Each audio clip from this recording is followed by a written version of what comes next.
guys, let's boogie down on these equations today.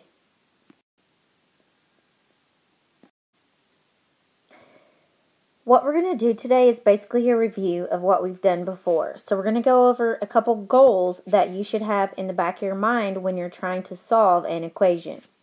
Number one, we want to try to isolate the variable to just one side of the equation. If you remember, the variable is the letter. The second thing we want to do is isolate the constant number to the opposite side. So technically, it doesn't really matter if the variable stays on the left or the right, as long as the constant number that's alone is on the opposite side of the variable.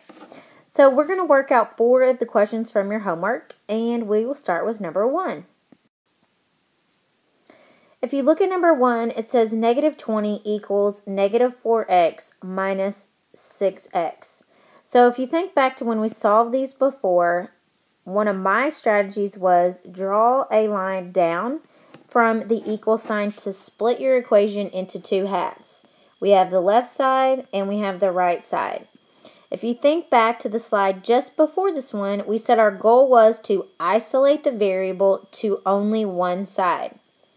The variable is the letter x. It's all on the right side. The constant number is already isolated to the opposite side. So technically on this question, all I need to do is combine these two because they both have variables. I need to do negative 4 x's and subtract 6, or negative 4 and negative 6. Together, that's going to make negative 10x. It still equals the constant number from the other side, so I'm going to drop this down, negative 20. Now that we have just one number with a variable and one constant number, each on the opposite side, my last step is, think in my brain, negative 10 times something is negative 20. If your brain's not sure, you can always do the last step, which is divide. I'm going to divide negative 10 by negative 10 so that that gets canceled out. I'm going to divide negative 20 by negative 10. Or you could also write it sideways, negative 20 divided by negative 10 equals the 1x. If you type that in your calculator, or if you use your brain, 20 divided by 10 is 2. And when you have 2 negatives, they cancel each other out to become positive. So my final answer is going to be x equals 2. Let's look at number 2 and see what we get. This time the variable is not x, it's the letter n, but we still solve it the exact same way. So again, my strategy is draw a line down from the equal sign, so I divide the equation into the left side and the right side. We have 2 numbers that are similar. The number 1 and the number 5 are both constant numbers. So one thing you could do is go ahead and combine 1 and 5.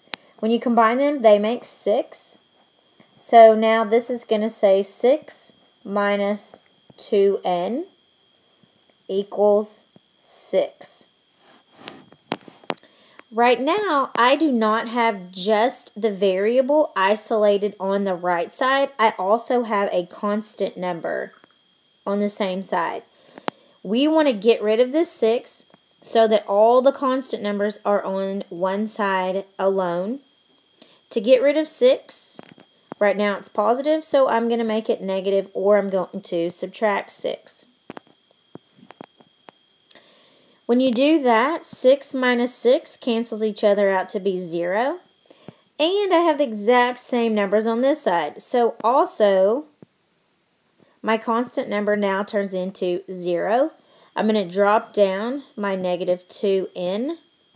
And then the last step is, think in your brain, negative 2 times something is 0.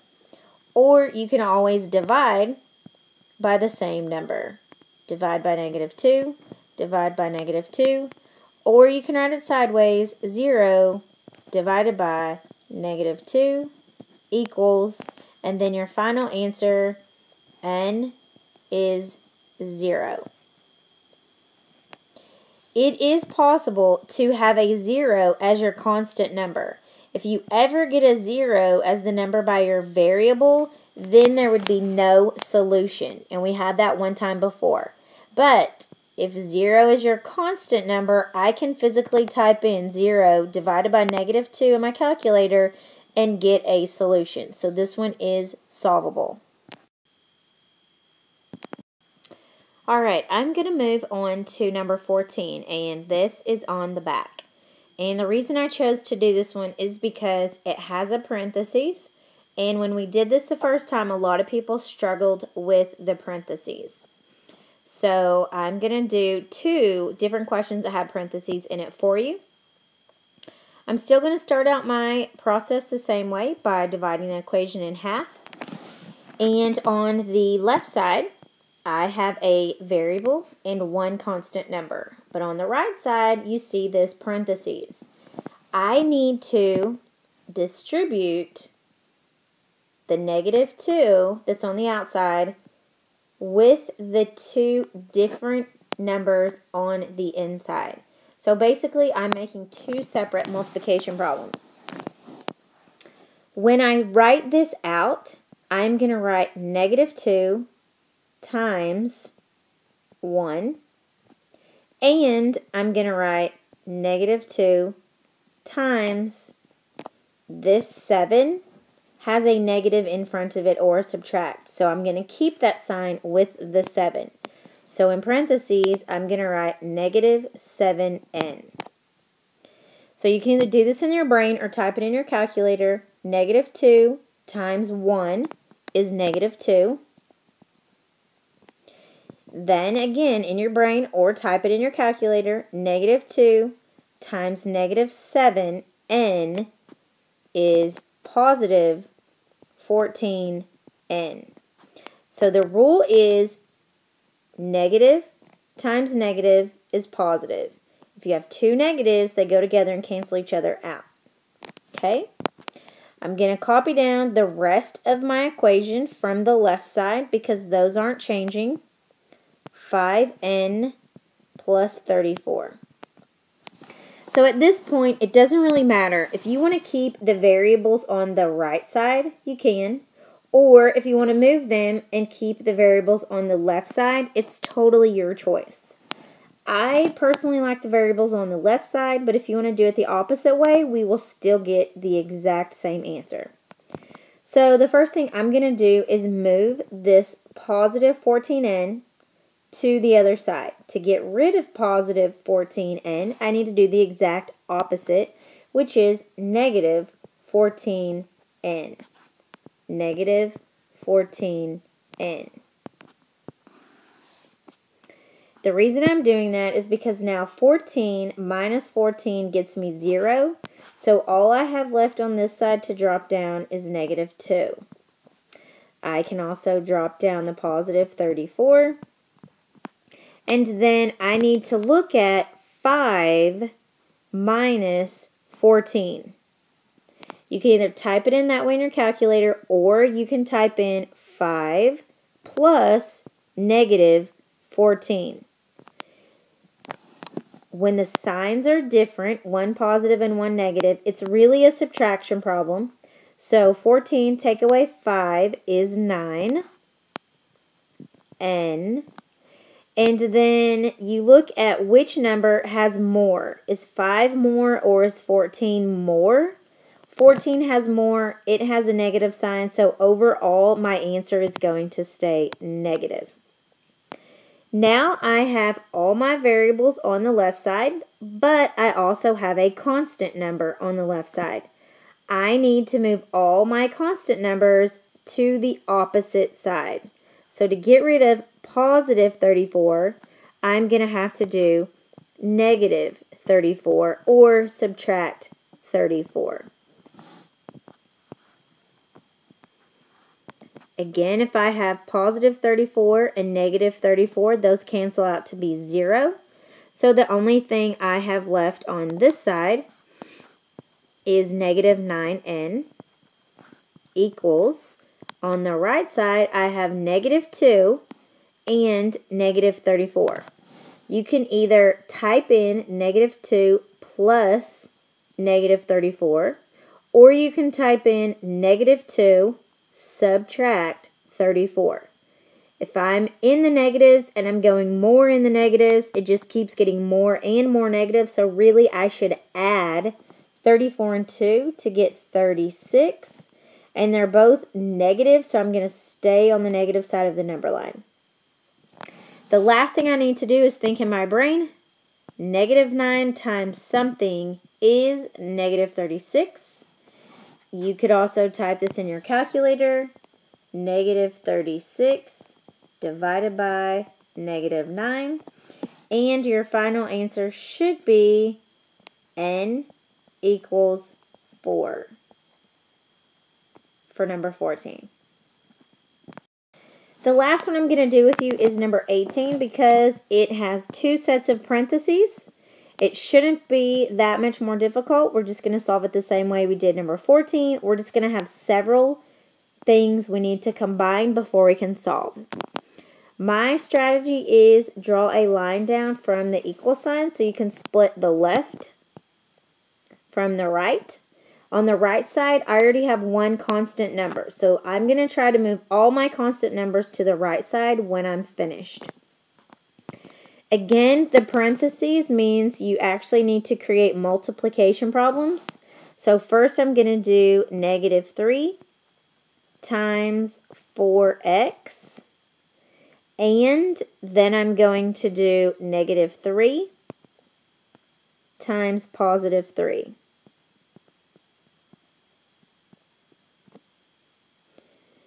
Okay, when I do this question, negative 3 times positive 4 is negative 12.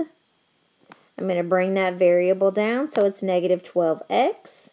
Then the next multiplication problem I need to solve is negative 3 times positive 3. That's going to be negative 9. Then I have another group of parentheses. So I'm going to do exactly the same thing. 4 times 6x. Then I'm going to do 4 times 1. Okay, when I solve this, 4 times 6x is 24x. And 4 times 1 is 4. Then I have equals 43. There's several things I can combine. I can put together negative 12x with 24x. If I have 24 x's and I take away 12 of them, I would still have 12 left over. So I'm going to have positive 12x. Then I have negative 9 as a constant number and positive 4 as a constant number. When I put these together, there's more negatives because 9 is larger than 4. 1 is negative, 1 is positive, so really that means subtract. 9 minus 4 is 5. And the 9 was larger, it was a negative, so the answer stays negative. Now my equation should say 12x minus 5 equals 43. Now this looks like a much easier equation to solve. 12 times something minus 5 is 43. So I'm going to move this constant number to the other side. To get rid of negative 5, I should do positive 5, positive 5. 43 plus 5 is 48. 5 minus 5 is 0. And then I'm going to drop down my 12x. Now the question says 12 times something is 48. If your brain's not sure what that is, you can do 48 divided by 12. And your final answer should say x equals 4. we've got some really good news for you guys. You get to cross out the following 4 problems. You get to cross out